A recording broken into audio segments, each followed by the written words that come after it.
10:07 de la mañana, gracias por continuar con nosotros aquí en Noticias Caracol en vivo. Una denuncia realizan desde Human Rights Watch sobre el presupuesto o sobre los fondos destinados para la Defensoría del Pueblo. En medio de todo esto tenemos que tener en cuenta los siguientes panoramas. Uno, unos procesos de conflictos y de violencia que se están registrando en algunas regiones del país, en donde la Defensoría del Pueblo ha estado participativa sobre las medidas y recomendaciones que se tienen que tomar, además de alertas en esos territorios en cuanto a la inseguridad y al conflicto.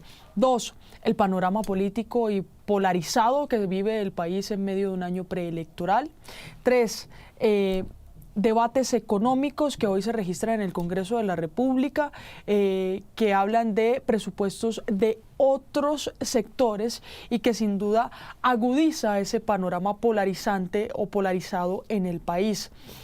Por último, lo que está sucediendo en la Corte Constitucional, que escuchábamos más temprano también a la defensora del pueblo referirse a eso, referirse a la separación de poderes, al momento que vive el país y a la necesidad de entender la separación de poderes como la institucionalidad que nos ha mantenido hasta el momento, pero especialmente esa que nos fortalece y nos mantiene en momentos como este, panoramas como este, en donde confluyen orden público, política, polarización, elecciones y debates, entre otros. Vamos a hablar entonces a esta hora con Juanita Gobertus, ella es la directora de la División de las Américas de Human Rights Watch.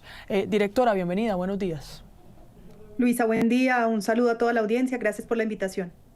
Mire, directora, ponía este panorama al inicio y esta introducción teniendo en cuenta una frase del comunicado o de la denuncia que ustedes han realizado, y es: en este momento en específico, la Defensoría del Pueblo no puede quedarse sin fondos o con unos fondos reducidos. ¿Por qué? Pues justamente, Luisa, como señalabas en la introducción, estamos en un contexto de crecimiento de la crisis humanitaria. Recordemos que OCHA, la Oficina de Coordinación de Asuntos Humanitarios de Naciones Unidas, ha señalado que solo en el primer semestre de 2025 ha habido 1.45 millones de personas afectadas por la violencia en Colombia. Eso son 4 veces más que las personas que fueron afectadas durante el mismo periodo del primer semestre del año pasado. Más de 70.000 personas que han sido desplazadas de manera forzada en este primer semestre de 2025. Eso ya supone un 30% más que todas las desplazadas en 2024. Ahí la crisis que se dio al comienzo del año en Catatumbo, en donde la Defensoría estuvo especialmente activa, tiene un peso importante. Los confinamientos vienen creciendo también, un crecimiento del 44%. El propio Ministerio de Defensa habla de un aumento del 3% en los homicidios y del 53% de los secuestros en este primer semestre del año. Entonces, lo primero es, este no es un momento, digamos, de decrecimiento de la crisis humanitaria, muy por el contrario, es un momento en el cual, dados los distintos conflictos armados y la presencia de grupos de crimen organizado que están atentando contra la población civil, la situación humanitaria se viene agravando. Y más grave aún, es un contexto en el cual otras organizaciones que en el pasado han cumplido un rol similar, no idéntico, pero similar al de la Defensoría, como la Oficina del Alto Comisionado de Naciones Unidas para los Derechos Humanos, vienen sufriendo recortes internacionales de sus recursos, que ha hecho que tengan que, por ejemplo, en el caso de Naciones Unidas, despedir a la mitad de su personal y cerrar 3 oficinas regionales, los recortes de USAID igual. Entonces, crece la crisis humanitaria, se reducen los recursos internacionales en un momento en el cual el gobierno toma la decisión de recortarle los recursos a la Defensoría. Por eso hemos señalado que esta reducción afectaría de manera muy grave la protección de los derechos humanos en el país. ¿Es una decisión unilateral que se toma, la reducción del presupuesto para la Defensoría? ¿O cómo funciona este fondo que nutre de capacidades financieras a la Defensoría del Pueblo? El gobierno nacional, en su proyecto de presupuesto, como lo hace todos los años, valora, por supuesto, las restricciones presupuestales que tiene, pero las propuestas que hace cada una de las entidades. En la práctica, ese proyecto de presupuesto está generando que para la Defensoría haya una reducción de su presupuesto con respecto a lo que ha estado en 2025 del 3%. Pero además eso representa una reducción del 9.7% con respecto a lo que había solicitado la Defensoría para poder atender las necesidades de este 2026. Y lo más grave es que representa también un recorte del 30% en los recursos de inversión, que son con los cuales pueden desplegar nuevas medidas. La propia defensora del pueblo, Iris Marín, ha señalado, mire, para poder hacer frente a la nueva violencia electoral en este contexto preelectoral de cara al próximo año, es fundamental que la Defensoría pueda tener despliegue territorial, capacidad para hacer alertas con este recurso de recursos, lo que significaría es un recorte, por ejemplo, al sistema de alertas tempranas, una falta de capacidad para monitorear las amenazas relacionadas con el contexto electoral. Insisto, es francamente una reducción muy grave para la protección de los derechos humanos en el país. Mire, materializando el riesgo que ustedes hoy están anunciando, ¿qué tipo de medidas dejarían de realizarse desde la Defensoría o qué estaría en riesgo materialmente en la ejecución de las labores de la Defensoría con esta reducción del presupuesto?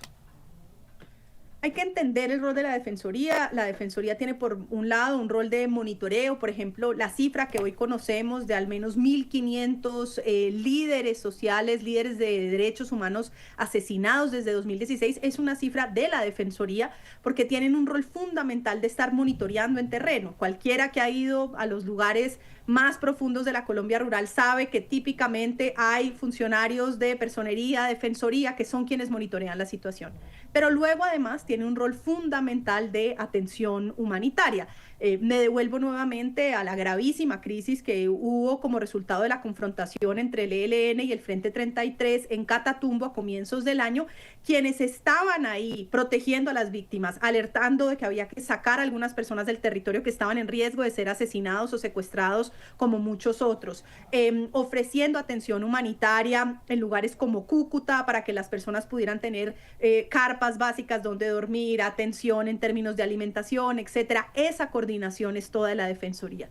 Lo que ha dicho la defensora es, con este recorte de recursos, en este contexto adicional, insisto, de violencia y particularmente de cara a el escenario electoral, perderían capacidad de tener ese despliegue territorial en todo el país, perderían capacidad, por ejemplo, de que el sistema de alertas, que es un sistema muy importante, ha sido hito para el resto de América Latina, pueda funcionar de manera efectiva en distintos lugares en los cuales se aumente la violencia, más en este contexto electoral donde la Defensoría había solicitado unos recursos para poder hacer un monitoreo específico de la violencia asociada al contexto electoral, más en un escenario como el que vivimos, en donde han asesinado a Miguel Uribe Turbay, precandidato presidencial, solo al inicio de la contienda electoral. Mire, directora, sobre ese tema electoral, hoy, ¿cómo está viendo la Defensoría que está la seguridad para, no solo para los candidatos o precandidatos, para los ciudadanos, que entiendo están también dentro de ese despliegue que realiza la Contraloría para las alertas?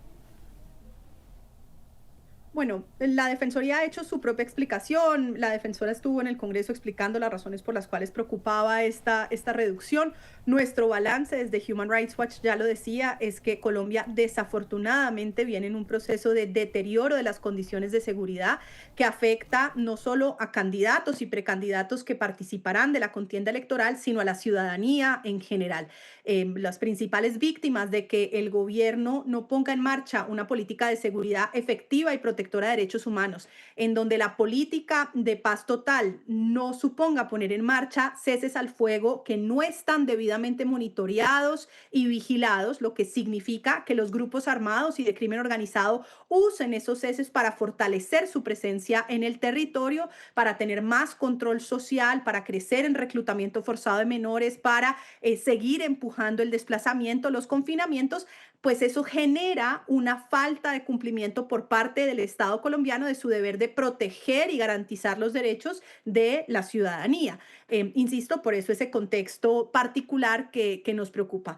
Ahora, específicamente en el contexto electoral, como ustedes saben, las últimas elecciones locales en 2023, la misión de observación electoral documentó 166 actos de violencia contra candidatos, incluyendo 6 homicidios. Colombia ha tenido una historia muy triste, muy desafortunada de tener violencia que se incrementa en los contextos contextos electorales. Luego del Acuerdo de Paz de 2016, Colombia había venido en una fase de reducción muy significativa, logrando las elecciones más pacíficas, pero en este proceso de reorganización de los grupos a nivel territorial y de falta del Estado de desplegar política de seguridad y paz para proteger a las comunidades, pues nos enfrentamos a un contexto electoral que, insisto, ya arrancó con muchísima violencia, con el homicidio atroz de Miguel Uribe. Mire, tenemos y se lo pongo así, directora, tenemos un proceso fiscal muy complicado, las cuentas muy ajustadas, un presupuesto no concertado hasta el momento. Seguramente tendremos el mismo panorama del año pasado, que se vaya por decreto, por ende cualquier decisión unilateral que tome el gobierno nacional en ese decreto, pues se ejecutará de tal manera. ¿Cómo hacer para llegar a esa concertación de las finanzas que terminan golpeando todos los sectores? Terminan golpeando proyectos sociales, terminan golpeando entidades como la Defensoría, que se encargan de alertas, que se encargan de hacer presencia y de acompañar además y de realizar las alertas necesarias. Y le pongo un ejemplo muy cercano, lo que pasó en el Guaviare hace poco con el secuestro de 33 militares. O sea, la Defensoría estuvo ahí también. Entonces, ¿cómo hacer para que las finanzas públicas o los recursos no terminen impactando este tipo de labores? Obviamente que establecer un presupuesto supone lidiar con recursos escasos y decidir cómo distribuirlos, más en un contexto difícil, fiscal, en donde, digamos, no somos nosotros los expertos en materia fiscal, pero hay una discusión grande sobre cómo están las cuentas y cómo no están cuadrando en términos de lo que sería razonable fiscalmente. Dicho eso, cualquier presupuesto supone establecer prioridades. Lo que nosotros estamos señalando es, dentro de esas restricciones, lo que no puede sufrir es el presupuesto de la Defensoría, no en este contexto de grave crisis humanitaria, no en este contexto de reducción de los recursos de otras organizaciones internacionales que prestan asistencia humanitaria, no en este contexto preelectoral. Será un ejercicio difícil, pero es un llamado muy importante al gobierno, al Congreso de la República, a que entiendan las consecuencias de recortarle este presupuesto a la Defensoría en este momento tan crítico de crecimiento de la violencia en Colombia. Mire, directora, como usted lo dijo, ese tema de los recursos es muy complejo. Estamos en unas finanzas muy apretadas. Ahora bien, desde Human Rights Watch, que están haciendo la alerta, ¿qué recomendaciones dan para que esos recursos, aún limitados, no impacten de esta manera? La recomendación concreta es que el gobierno y el Congreso garanticen que se aseguren los recursos solicitados por la Defensoría, es decir, un 9.7% adicional a lo que está distribuyendo en este momento en el proyecto de presupuesto el gobierno nacional. Esa es la garantía de que la Defensoría va a poder cumplir con sus funciones constitucionales en el marco de este momento tan difícil, insisto, de crecimiento de la violencia en el país.